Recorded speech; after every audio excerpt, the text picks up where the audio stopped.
莫少聰近年認真黑仔啊，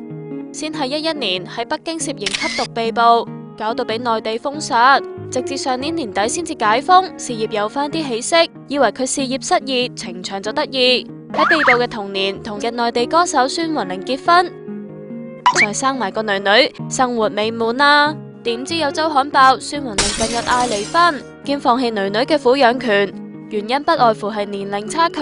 文化唔同同埋性格不合。更指莫媽媽知道阿仔要離婚，都想湊孫女嚟香港生活。不過莫少聰就唔想同個女分開，加上擔心媽咪年紀大湊唔掂阿女，所以應該都會獨力湊女女啊。